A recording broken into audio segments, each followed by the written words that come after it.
Jaya Radha Madhava Kunja Bihari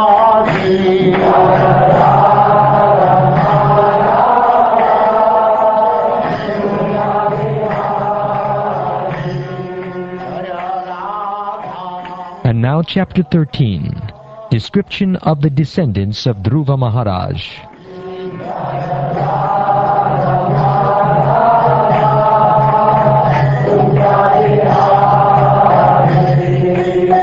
Gopi Jana Vallabha Girivaradhari.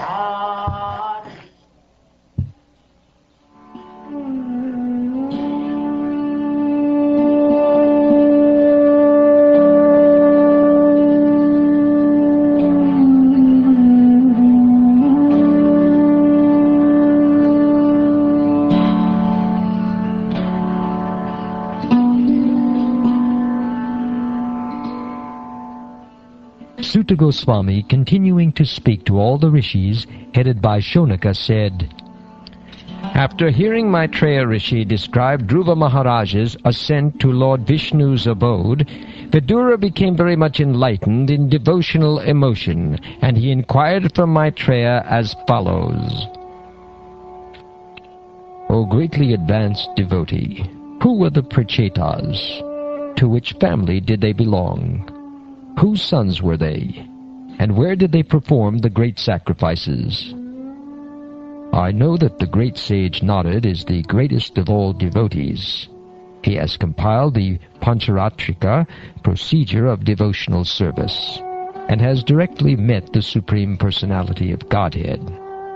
While all the Prachetas were executing religious rituals and sacrificial ceremonies, and thus worshipping the Supreme Personality of Godhead for his satisfaction, the great sage Narad described the transcendental qualities of Dhruva Maharaj. My dear Brahmin, how did Narad Muni glorify the Supreme Personality of Godhead?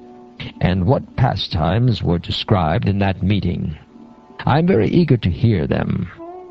Kindly explain fully about that glorification of the Lord. The great sage Maitreya replied, My dear Vidura, when Maharaj Dhruva departed for the forest, his son Utkala did not desire to accept the opulent throne of his father, which was meant for the ruler of all the lands of this planet. From his very birth, Utkala was fully satisfied and unattached to the world. He was equipoised, for he could see everything resting in the Supersoul, and the Supersoul present in everyone's heart. By expansion of his knowledge of the Supreme Brahman, he had already attained liberation from the bondage of the body. This liberation is known as nirvana. He was situated in transcendental bliss, and he continued always in that blissful existence, which expanded more and more. This was possible for him by continual practice of bhakti yoga, which is compared to fire, because it burns away all dirty material things. He was always situated in his constitutional position of self-realization, and he could not see anything else but the Supreme Lord, and himself engaged in discharging devotional service. Utkala appeared to the less intelligent persons on the road to be foolish, blind, dumb, deaf, and mad, although actually he was not so. He remained like fire covered with ashes, without blazing flames. For this reason, the ministers and all the elderly members of the family thought Utkala to be without intelligence and, in fact, mad.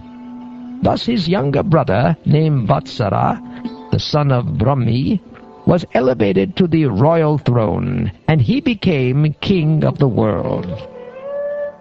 King Vatsara had a very dear wife, whose name was Svarditi, and she gave birth to 6 sons, named Pushparna, Tigmaketu, Isha, Urja, Vasu, and Jaya. Pushparna had 2 wives, named Prabha and Dosha. Prabha had 3 sons, named Prata, Madhyandinam, and Sayam. Dosha had 3 sons, Pradosha, Nishita, and Vyushta. Vyushta's wife was named Pushkarini, and she gave birth to a very powerful son named Sarvateja. Sarvateja's wife, Akuti, gave birth to a son named Chakshusha, who became the 6th Manu at the end of the Manu millennium. Nadvala, the wife of Chakshusha Manu, gave birth to the following faultless sons: Puru, Kutsa, Prita, Yumna, Satyavan, Rita, Vrata, Agnishtoma, Atiratra, Pradyumna, Shibi, and Ulmuka. Of the 12 sons, Ulmuka begot 6 sons in his wife Pushkarini. They were all very good sons, and their names were Anga, Sumana, Kyati, Kratu, Angira, and Gaya. The wife of Anga, Sunita, gave birth to a son named Vena, who was very crooked. The saintly King Anga was very disappointed with Vena's bad character, and he left home and kingdom and went out to the forest. My dear Vidura, when great sages curse, their words are as invincible as a thunderbolt. Thus, when they cursed King Vena out of anger, he died. After his death, since there was no king, all the rogues and thieves flourished. The kingdom became unregulated, and all the citizens suffered greatly. On seeing this, the great sages took the right hand of Vena as a churning rod, and as a result of their churning, Lord Vishnu, in his partial representation, made his advent as King Prithu, the original emperor of the world.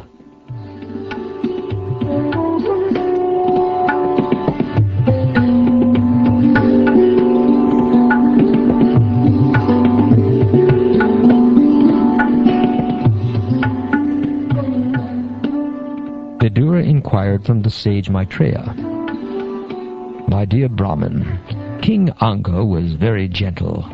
He had a high character and was a saintly personality and lover of Brahminical culture.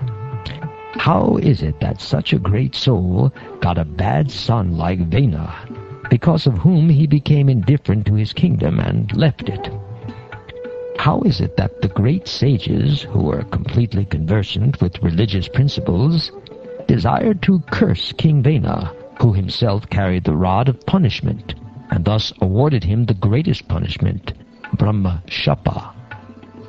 It is the duty of all citizens in a state never to insult the king, even though he sometimes appears to have done something very sinful. Because of his prowess, the king is always more influential than all other ruling chiefs. My dear Brahmin, you are well conversant with all subjects, both past and future. Therefore, I wish to hear from you all the activities of King Vena. I am your faithful devotee, so please explain this." My dear Vidura, once the great King Anga arranged to perform the great sacrifice known as Ashvamedha. All the expert Brahmins present knew how to invite the demigods, but in spite of their efforts, no demigods participated or appeared in that sacrifice. The priests engaged in the sacrifice then informed King Anga, "O king, we are properly offering the clarified butter in the sacrifice, but despite all our efforts, the demigods do not accept it. O king, we know that the paraphernalia to perform the sacrifice is well collected by you with great faith and care, and is not polluted. Our chanting of the Vedic hymns is also not deficient in any way, for all the Brahmins and priests present here are expert and are executing the performances properly. Dear King, we do not find any reason that the demigod should feel insulted or neglected in any way, but still, the demigods who are witnesses for the sacrifice do not accept their shares. We do not know why this is so.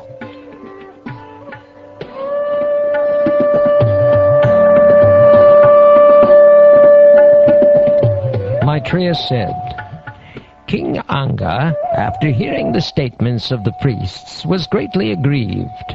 At that time he took permission from the priests to break his silence, and inquired from all the priests who were present in the sacrificial arena. King Anga addressed the priestly order. My dear priests, kindly tell me what offense I have committed.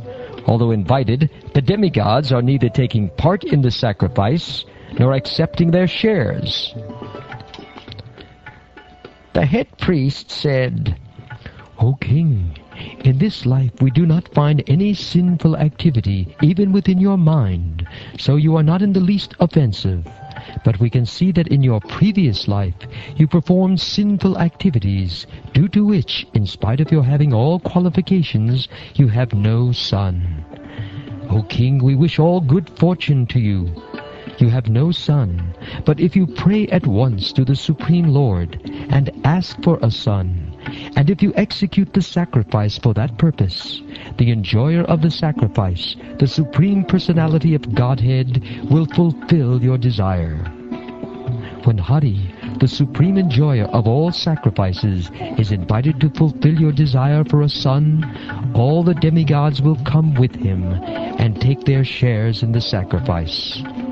The performer of the sacrifices under karma kanda activities achieves the fulfillment of the desire for which he worships the Lord.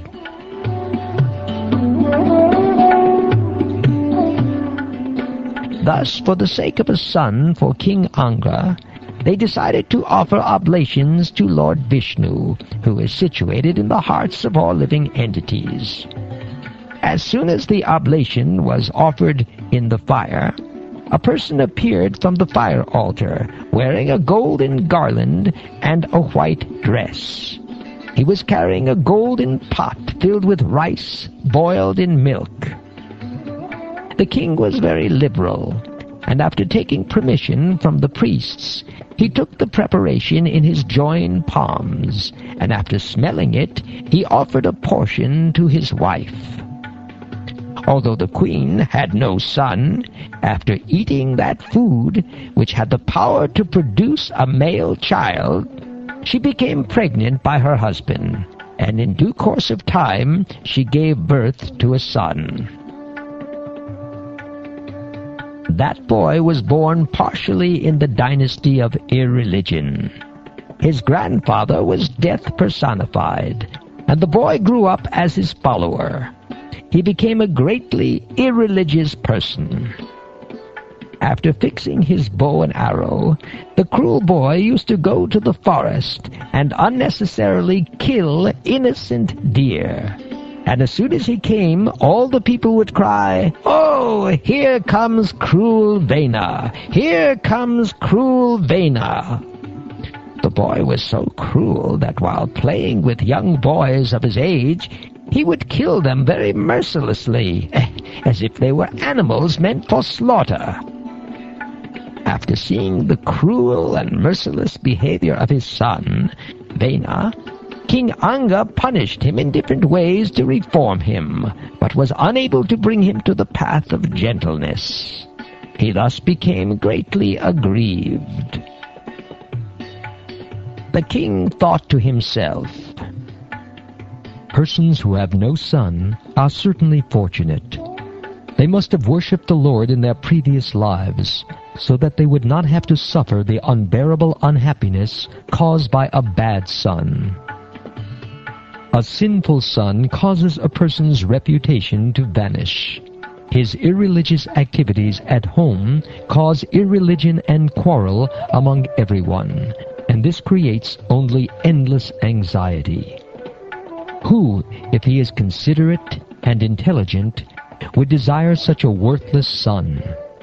Such a son is nothing but a bond of illusion for the living entity, and he makes one's home miserable. Yet, a bad son is better than a good son, because a good son creates an attachment for home, whereas a bad son does not. A bad son creates a hellish home from which an intelligent man naturally becomes very easily detached.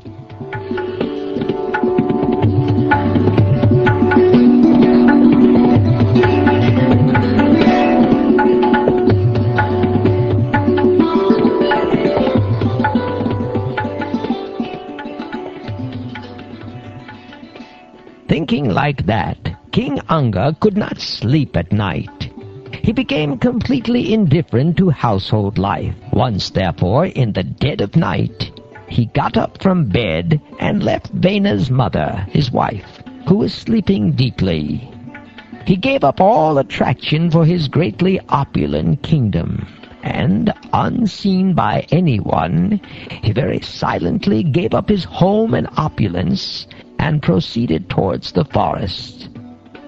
When it was understood that the king had indifferently left home, all the citizens, priests, ministers, friends, and people in general were greatly aggrieved. They began to search for him all over the world, just as a less experienced mystic searches out the supersoul within himself. When the citizens could not find any trace of the king after searching for him everywhere, they were very disappointed, and they returned to the city, where all the great sages of the country assembled because of the king's absence. With tears in their eyes, the citizens offered respectful obeisances, and informed the sages in full detail that they were unable to find the king anywhere.